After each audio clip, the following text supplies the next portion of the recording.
Perfect. Good afternoon, everyone. I'm just going to wait for some more people to join and then we'll start shortly.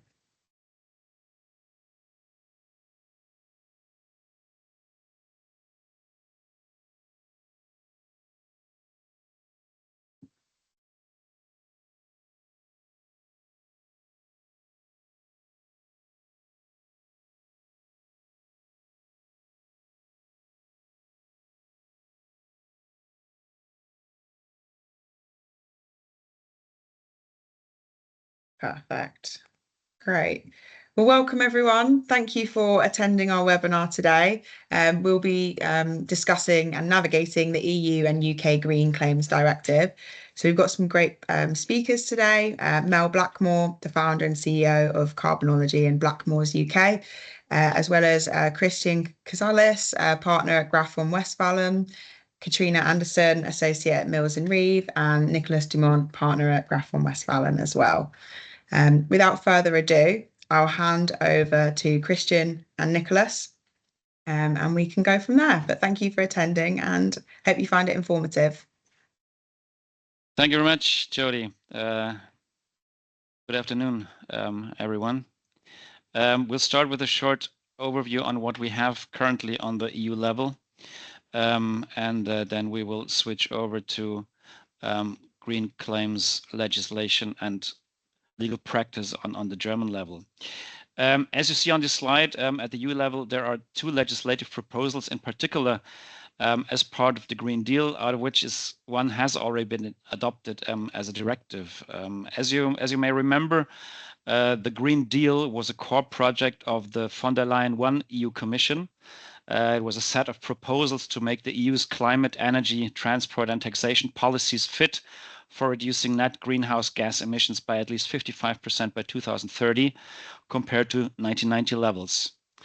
As you see on this slide, and as you may know already, the two legislative proposals are also known as the Empowering Consumers for the Green Transition Directive, or short AMCO Directive, and the so-called Green Claims Directive. Nicholas, could you please move to the next slide? So we start with the so-called AMCO Directive. It is a so-called amending directive. That means this directive is meant to amend Directive 2005/29. That's the Unfair Commercial Practices Directive, or UCPD, and at the same time the Directive 2011/83, the so-called Consumer Rights Directive. The main objectives of the AMCO Directive are combating greenwashing, addressing early obsolescence, regulating sustainability labels, improving information transparency, and fostering sustainable consumption. In terms of greenwashing, that's our focus today, the directive targets in particular at so-called generic environmental claims. That means environmental claims made in written or whatever form, including through audiovisual media, where the specification of the claim is not provided in clear and prominent terms on the same medium. At the same time, the directive targets at so-called sustainability labels. That means voluntary trust marks, quality marks, or equivalent that are either public or private, that aim to set apart and promote a product, a process, or a business by reference to its environmental or social characteristics, or both, and excludes any mandatory label required under union or national law. Targeted are sustainability labels that lack a so-called certification scheme. That means a third-party verification scheme. Nicholas, please be so kind and move to the next slide. The status of the AMCO directive you can see here. The directive has already been adopted. It has gotten the number 2024/825. As it is a directive and not a regulation, the directive requires implementation into national law or transposition, which is due by 27 March 2026. And the member states must apply respective measures starting from 27 September 2026.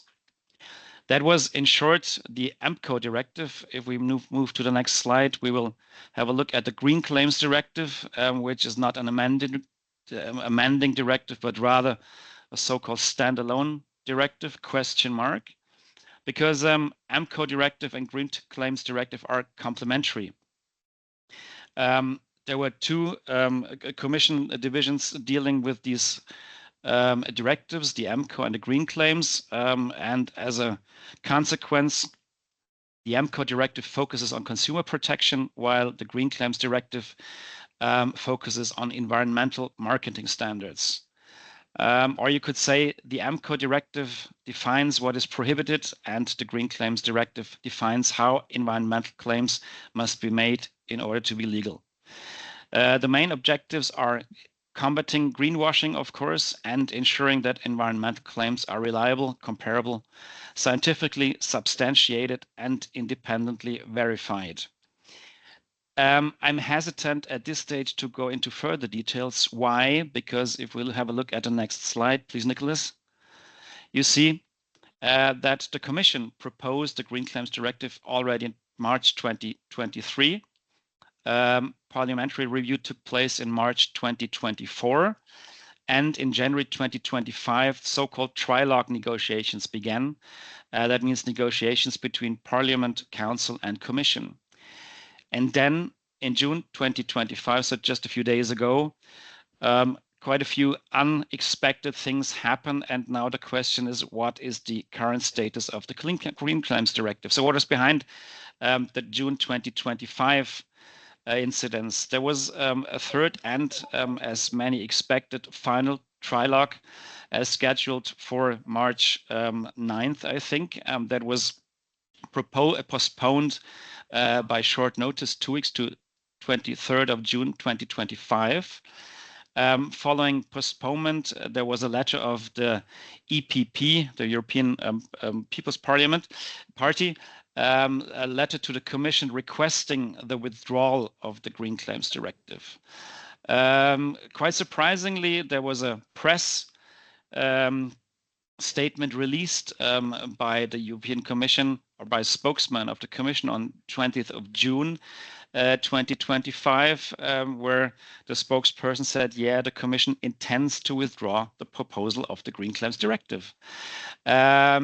As I just mentioned, the trilogue was scheduled for 23rd of June, and just a few hours before the trilogue was supposed to begin, the Council cancelled the trilogue that was supposed to take place on the same day. Quite an interesting discussion started from then on, and the main points that were addressed by Commission as well as parties as well as Council was micro enterprises. So in other words, there were initiatives requesting that micro enterprises would be exempted from the application of the directive, and many asked for simplification. It depends on whom you ask. Either side will say, well, this has already been dealt with. There was an agreement. Others say, well, we also agreed. There was no discussion at all. So it's quite a messy situation. But I think it has turned out that the Green Claims Directive, as proposed by the Commission and as its current status, has no majority at this stage. There were rumors, even in the sense that the Commission has actually withdrawn the proposal, but this is not true. By means of a press statement on June 30, the Commission made clear that it has not yet withdrawn the Green Claims Directive. As I said, the proposal has no majority at this stage, so we do not expect that the Green Claims Directive, as we know it in the current status, will be adopted at a later stage, but it will be amended substantially. That's what we expect. There may be a different proposal, but at this stage, it's not yet actually quite clear what is going to happen with regard to the Green Claims Directive. So what we have on the European level is the AMCO directive that I've tried to summarize in a nutshell, and a big question mark with regards to the complementary Green Claims Directive. Nicholas, would you like to tell us a little about the situation in Germany? Thank you very much, Christian. Of course. Hello, everyone. And now, since we see that the EU level is rather vague, I can give you some clarity on what green claims face when they are made in Germany. The main law that rules this area is the German Unfair Competition Act. Please do not mistake competition here for antitrust or cartel law. It really is an act that aims at the protection of consumers and competitors, and also, therefore, the competitors are the main actors that have standing to sue under this act. The main two sections that are relevant for green claims are sections 5 and 5A, which prohibit misleading commercial practices and the omission of such corresponding statements.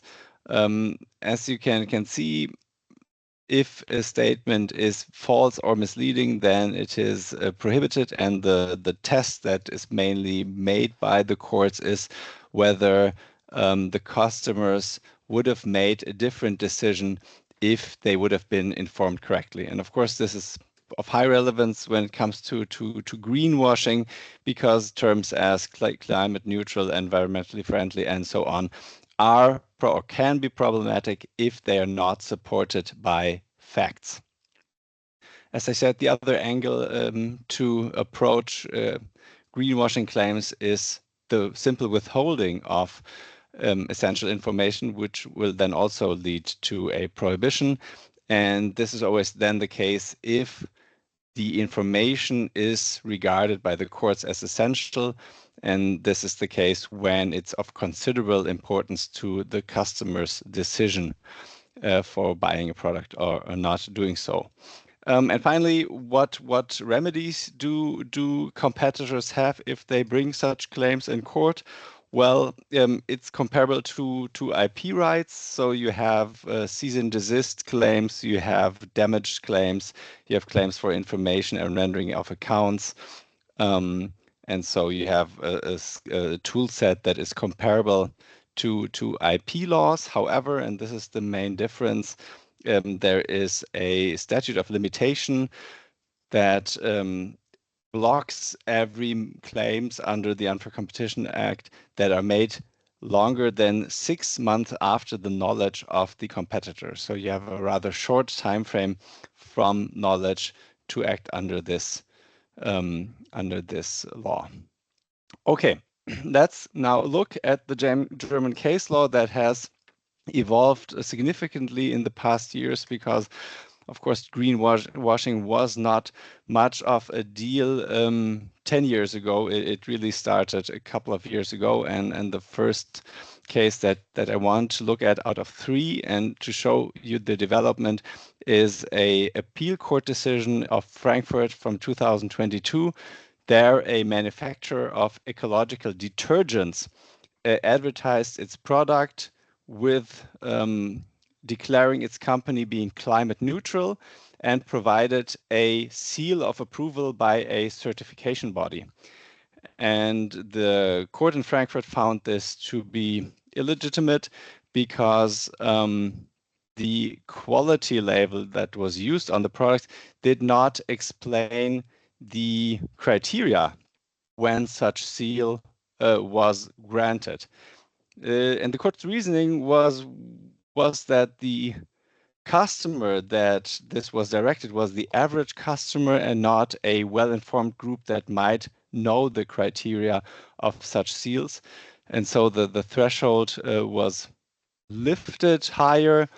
But the court back then still said, if you have a link or a logo that you can click on, for example, on the internet, then it is sufficient if all information regarding that seal is provided there. In the case in Frankfurt, the information was not sufficient, and so the link was not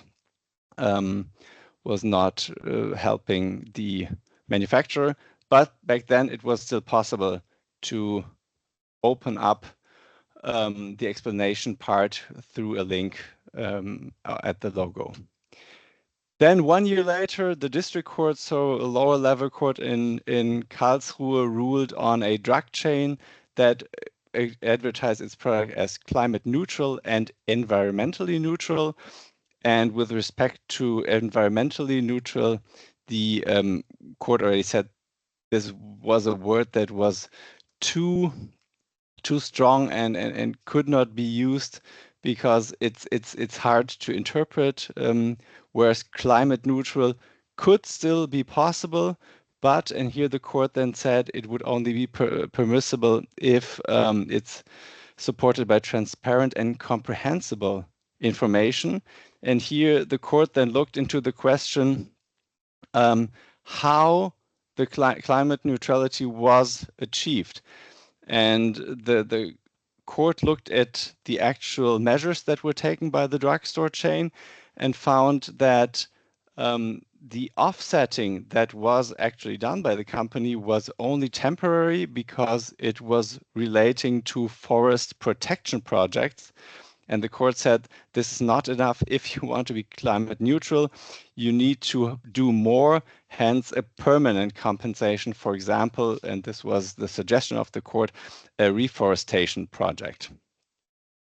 Two interesting and stricter decisions already, but then last year, the Federal Court of Justice, the highest court, had a case revolving around fruit gum, which was again advertised with climate neutral, and on the packaging there was referenced a third-party project with CO2 offsetting and a link to the information how this offsetting was occurring. So this would have been in line with the Frankfurt decision 2 years ago. And the court said, well, the term climate neutral is still misleading unless the advertisement itself explains how this climate neutrality is achieved. And then the court looked first at the options of reduction and offsetting, explaining in the judgment that both are, of course, an option, but they are not equivalent. And this was in the court's view, of course. And this is because the court found that reduction takes precedent over offsetting. And so climate neutrality always needs to be explained on the very packaging already, on the product. And so it's not sufficient to simply have links that then explain everything, but it actually needs to be clearly stated within the judgment, within the product itself. One thing that lets me return to what Christian said before is that the court in its ruling already said that the case law is getting stronger and more greenwashing unfriendly, also in an outlook on the upcoming Green Claims Directive. As we have now heard, this might not come, at least as Christian already explained. So we have to see if the German case law will rule back or will remain where it is right now. And this is it for Germany, and I would therefore pass along now to Mel. Thank you very much.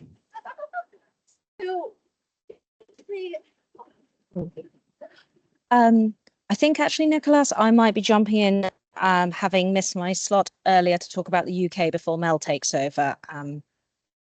And my apologies, everyone, for being late. I had some train-related dramas. So I'm just going to pick up now and very briefly run you through the position in the UK. And you will be, well, I don't know whether you'll be surprised to learn, but we also have a very tough climate, just as we've heard about in terms of in Germany, in terms of greenwashing claims. And in the UK, one of the issues is we take quite a wide view of what is an environmental claim, and the edges of that are a little bit unclear. So there are some obvious claims like more environmentally friendly, my product is green, but we get some kind of borderline claims about things that sort of imply some sort of environmental credentials, and these can be quite hard to manage. So for example, at the moment, we know that a claim that you are practicing regenerative farming or a product has been made using regenerative farming would amount to a green claim, but we're not sure about farming in general. So a bit like in Germany, there's a bit of an evolution at the moment. But what is certainly the case is if you use any of those buzzwords, sustainability, green, environmentally friendly, if you talk about you're on a mission to do something, if you're going carbon neutral, all of those obvious things, your content is going to be treated as making a green claim. And this is in any kind of commercial communication, be that traditional advertising, be that on your website, be that on any maybe LinkedIn post that you do off the back of your ESG report, wherever you say it, the rules apply. But the actual rules that we have are not really about green claims in the sense that the law doesn't have, we don't have any specific law on green claims. So there is no UK equivalent in proposal form or otherwise of the Green Claims Directive. Rather, we derive all of this from the underlying principles of what we call advertising law. And actually those come from the same EU directive as Nicholas spoke about in terms of German unfair competition law. So it is very much about whether or not you are misleading and whether that will be likely to influence a consumer's transactional decision. But the reason green claims are a little bit different to any other type of advertising claims is we have this specific piece of guidance called the Green Claims Code. And what this really articulates is that green claims are held to a much higher standard, and the regulators are really tough about green claims.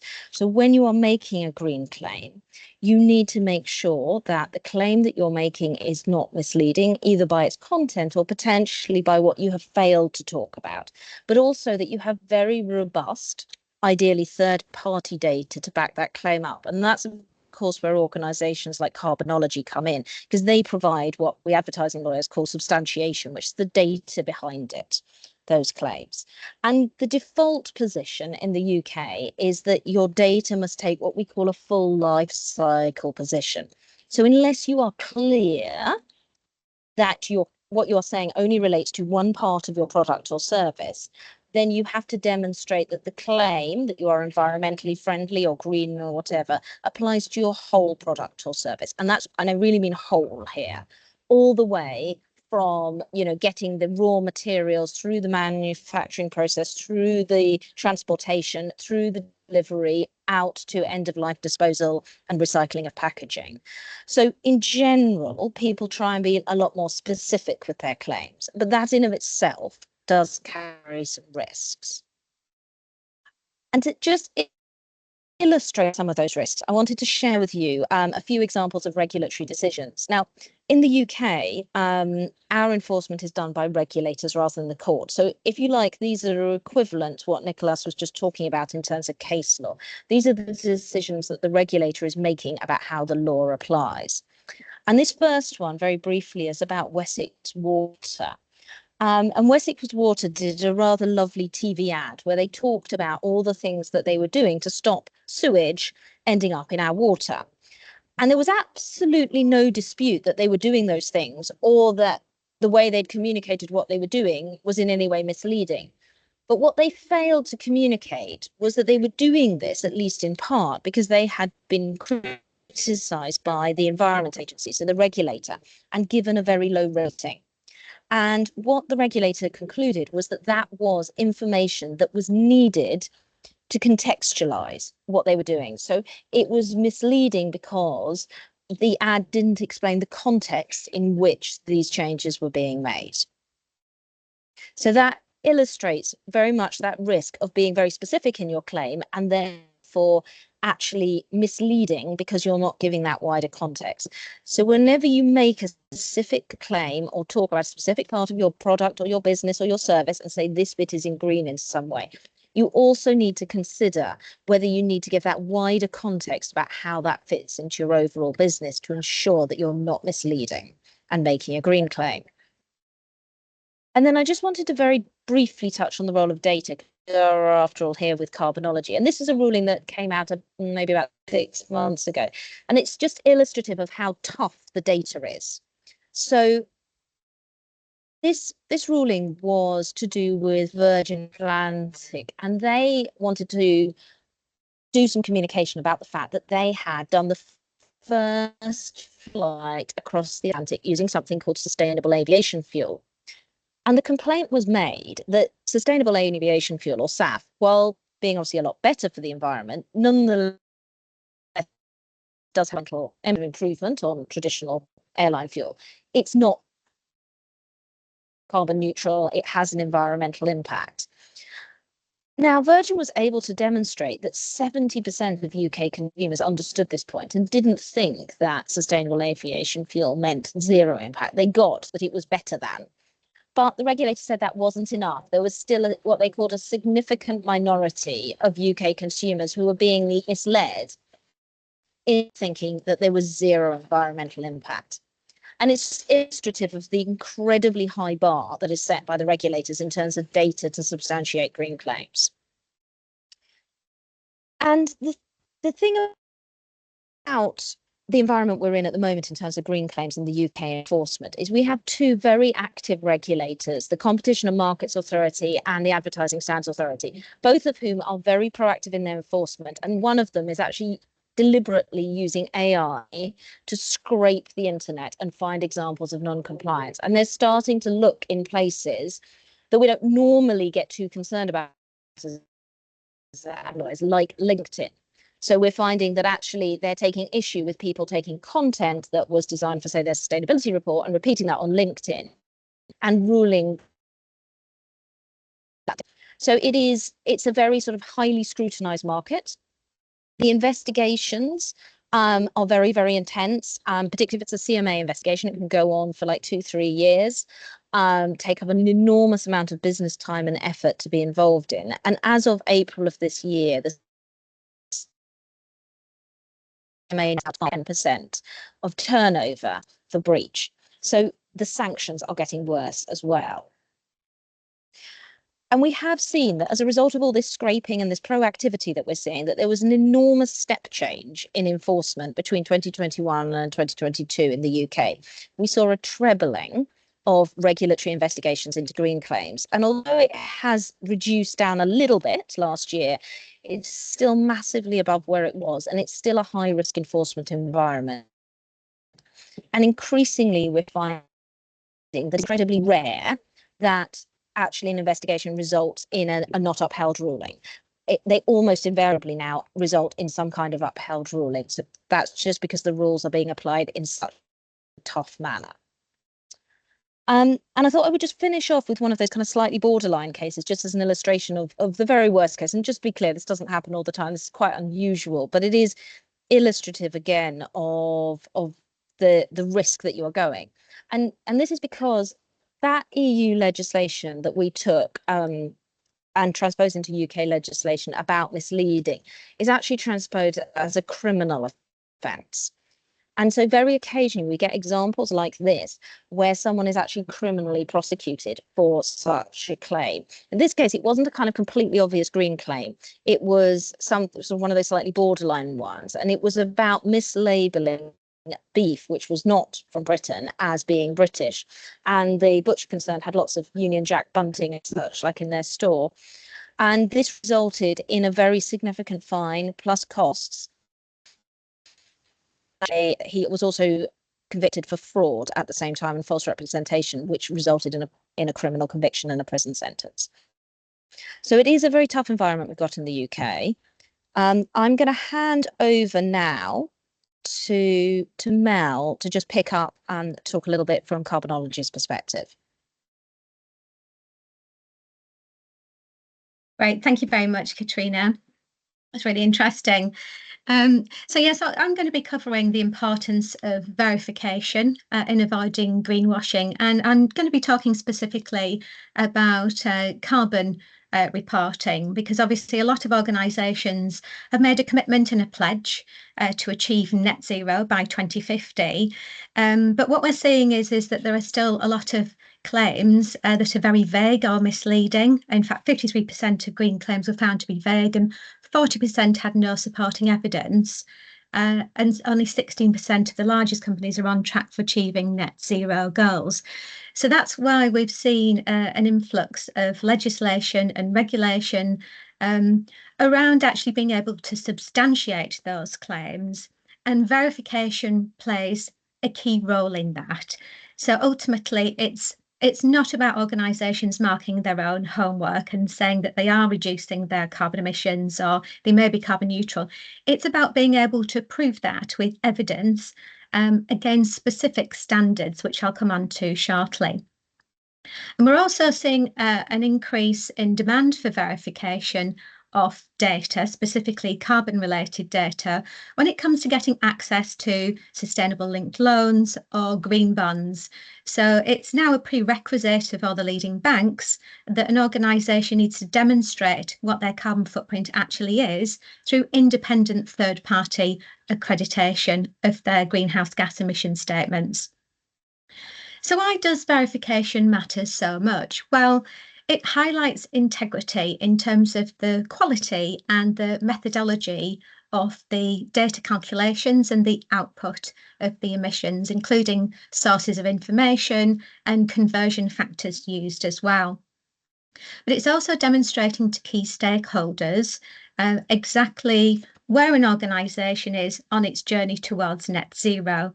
So we're seeing that coming, down the supply chain, whether that's organisations requesting CDP or EcoVadis, so they're voluntary rating schemes.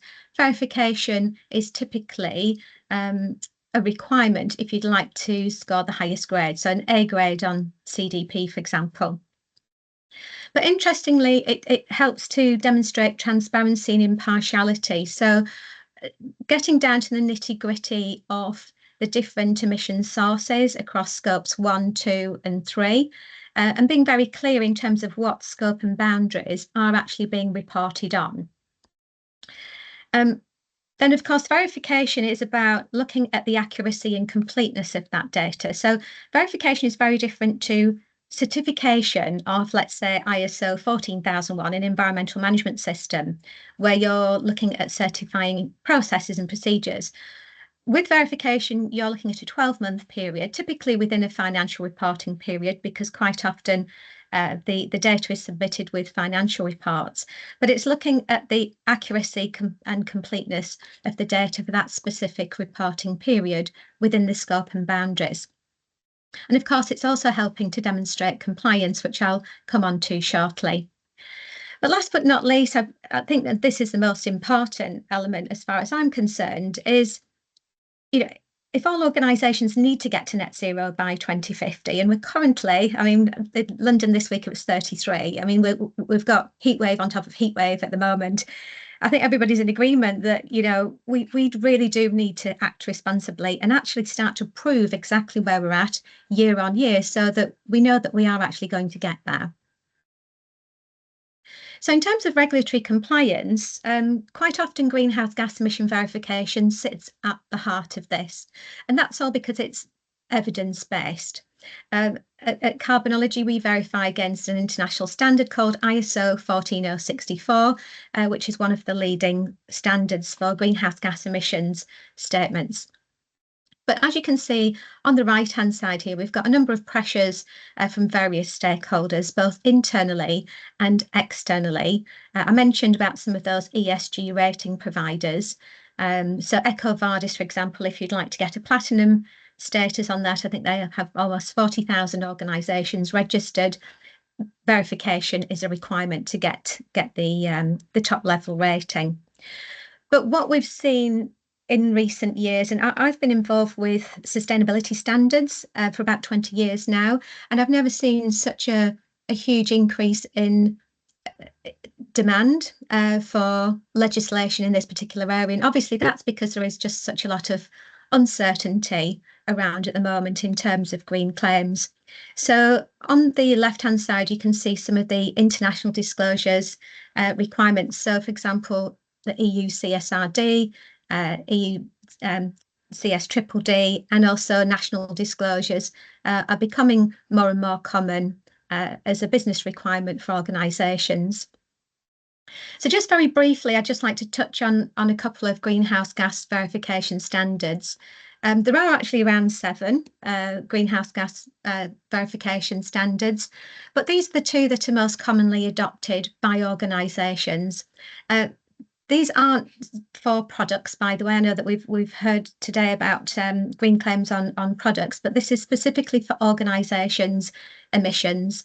So ISO 14064 Part 1 is the specification for organisational level quantification reporting. And then the Greenhouse Gas Protocol covers organisations plus countries and cities as well. They are very similar. There are some pros and cons between them, which I've provided information on in the past. If you wanted to get in touch with me later on, happy to cover that. But in terms of the actual verification side of things, there is also Part 3 of ISO 14064, which is the specification for the verification bodies, such as carbonology. So Part 1 of the standard is for organisations to use it as a framework to understand how to report on their scope and boundaries and quantification and report writing. But Part 3 is the section that the verification body needs in order to be able to verify emissions. So that's the reason why the Greenhouse Gas Protocol isn't an accepted standard now at CDP, because it doesn't have the Part 3. What you should be looking for from your verification is also compliance with 14065 and also ISO 17029. So they're the principles and requirements for the verification bodies. Now, I know that obviously this is quite a lot to take in as far as the standards and all of the legislation is concerned. I think Jodie at the end has got access to an online scorecard, which is like a legislation checker, so you can check to see which ones are applicable to you, depending on your organisation size and location. So she can provide further information on that later on. But yeah, that's it from me. So yeah, thank you very much for listening. I'd like to hand over to Jodie for any questions that we've had from the delegates today. Perfect. Thank you to all our speakers for a really insightful talk. If anyone's got any questions at all, if you can pop them in the Q&A and our speakers can answer.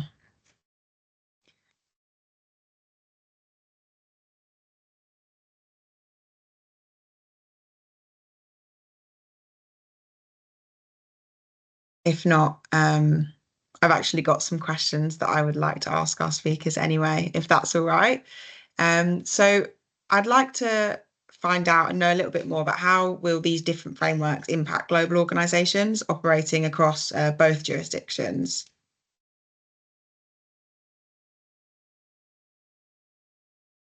Maybe one for Katrina or Christian or Nicholas. Katrina, maybe you would like to start. Sure. I mean, I do a lot of work with organisations who are looking to do consistent communications either across Europe or globally. And I think what is fair to say is there is some broad consistency in terms of the underlying law. I mean, you will have seen that from the presentation, the German and the UK perspective. What is quite different sometimes is the application forced, and it's important to understand those nuances and what are particular issues in certain jurisdictions. So from a UK perspective, and I think this is untypical for the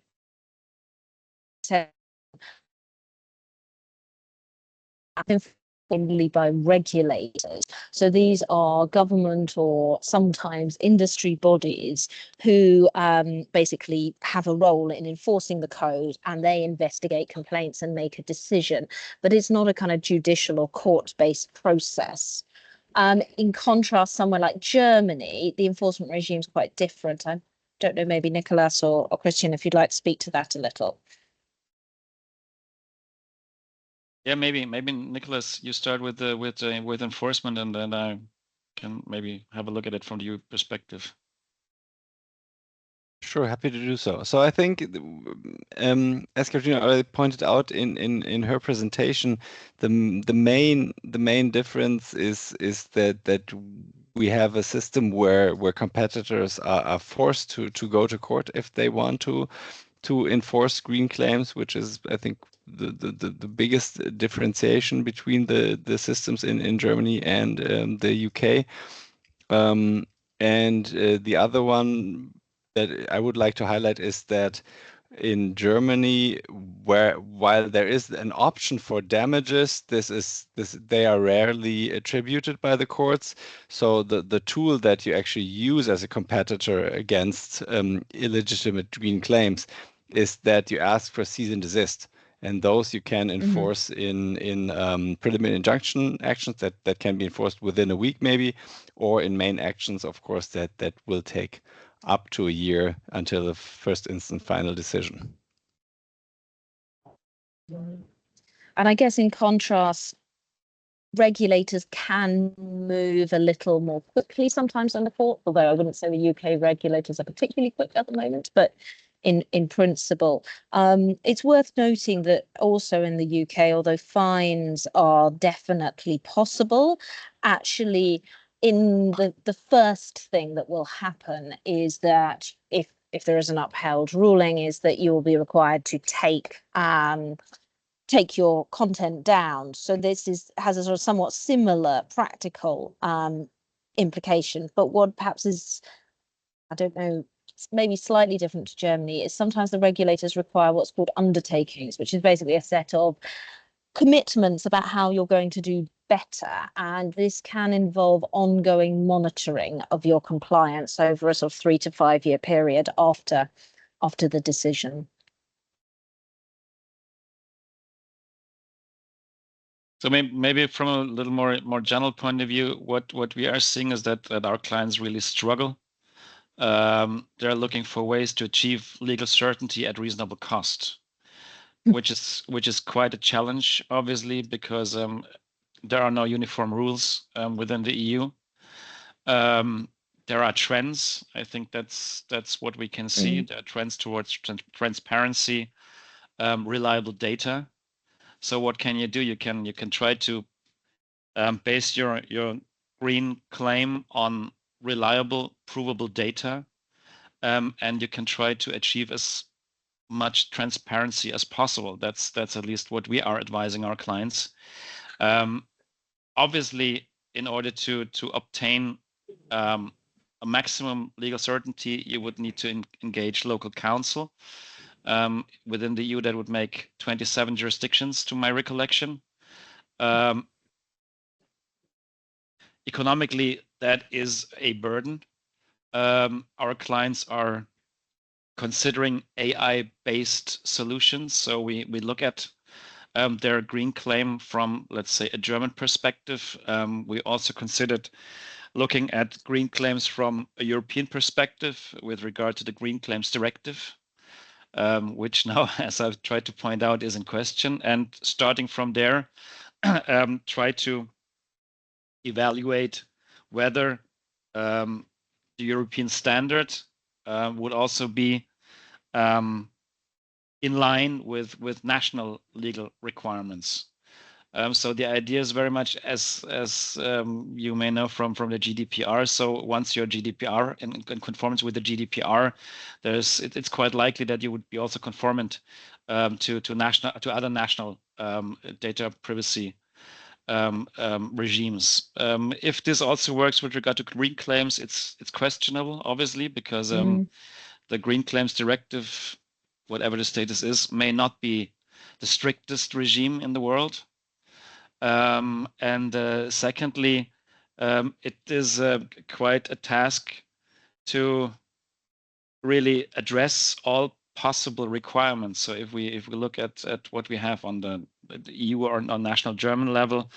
There's a certain approach. Other jurisdictions could take a very different approach. That could involve third-party assessment, that could involve whatever. So it is a challenge, and there's quite a risk that all this would lead to what we call greenwashing. That's what we fear, at least in Germany. And this is not what we want to achieve, right? I mean, we want businesses, we want enterprises to advertise the advantages of their products in terms of sustainability, rather than not mentioning the green achievements they've made, because they fear that they will be sanctioned either by the regulator or they will be attacked by a competitor, merely on the basis of lacking whatever scientific proof for their claim or other underlying facts. Perfect. Thank you for sorry. Oh, Katrina, are you speaking? Sorry. No, nothing from me.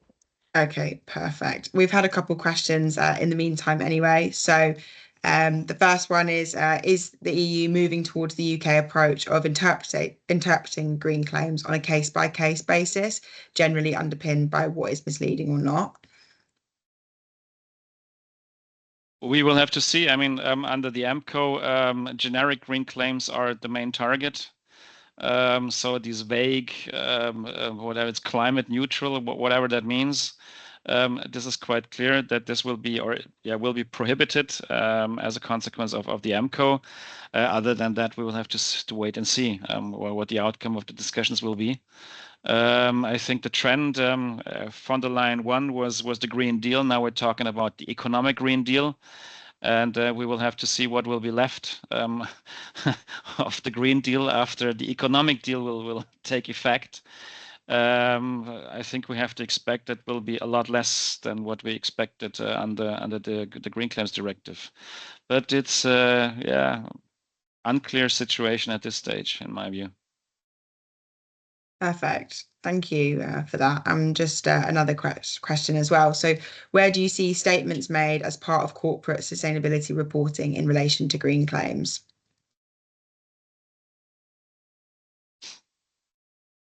Well, from a UK perspective first, maybe? Sure. I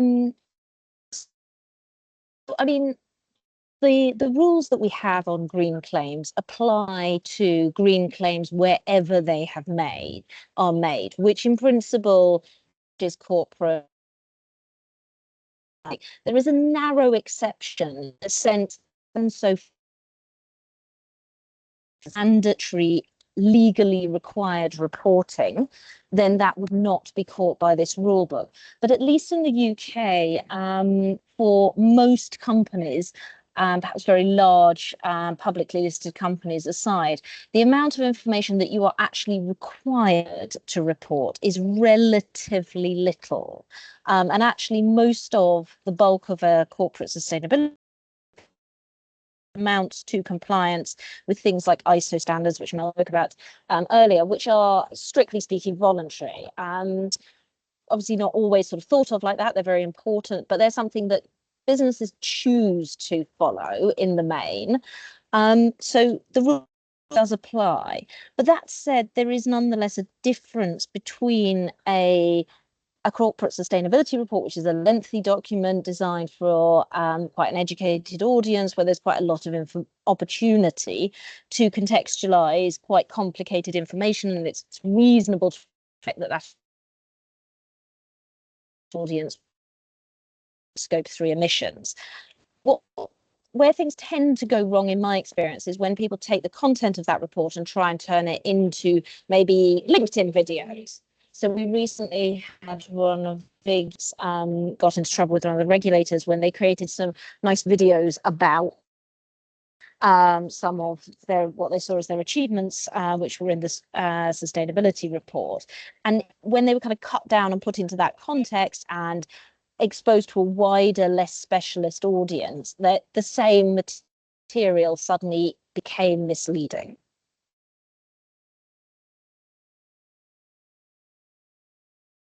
Perfect. Thank you for that. I'm not sure if there's anything anyone would like to add. If not, I can move on to the next question. I would just like to add one. Oh, go on. No, go ahead.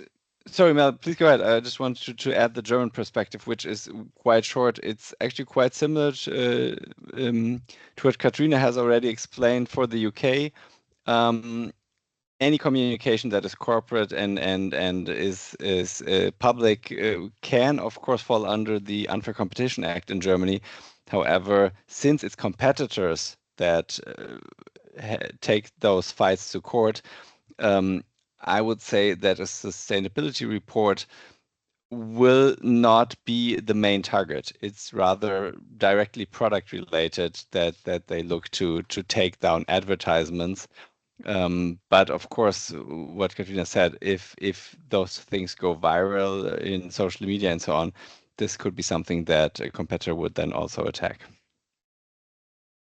Yeah, I was just going to add in terms of the level of risk, if you're publishing, let's say a greenhouse gas emission statement, for example, you've got 3 levels of risk really. If you've completed that internally and you haven't got anybody else checking that in terms of conversion factors, accuracy of the data, the sources, and you're not particularly clear on the scope and boundaries of what's actually included within that report, then that's a higher level of risk.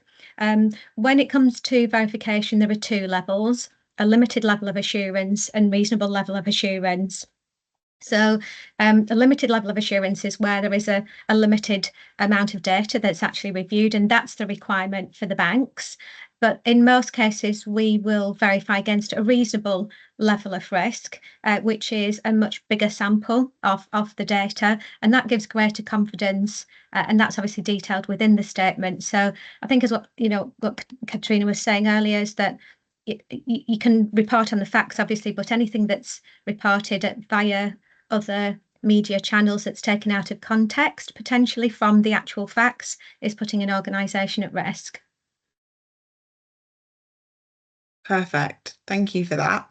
And actually, Mel, just another question for you. What is a common pitfall in ESG reporting and communications that you see time and time again, and what's your top tip for avoiding it?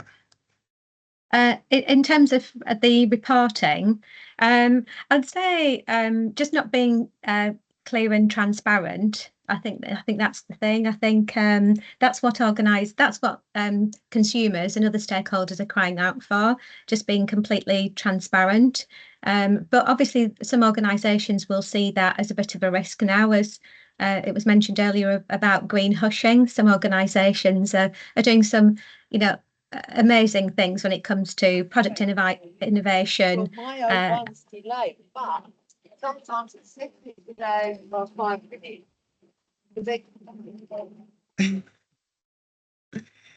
Sorry, I didn't quite hear that.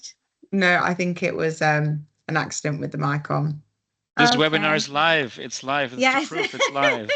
That's the beauty of live. Yes, yeah. So I think making sure that whatever you're announcing basically has been vetted and it's checked, and you're confident in those claims. Perfect. Thank you for that. Are there any more questions from our audience? If not, I'd like to start wrapping up. As you can see on the screen, all of our contact details, and on the chat, I've put in our carbon legislation checker as well. Feel free to get in contact with us or get in contact with me if you'd like to book an initial consultation to discuss your GHG emissions. But apart from that, thank you very much for attending our webinar. This has been recorded, so we'll be putting it up on our website and I can share it with you. Thank you so much to our speakers as well, and have a lovely rest of your afternoon. Thank you. Thank you very much. Take care. Thank you. Bye. Thank you.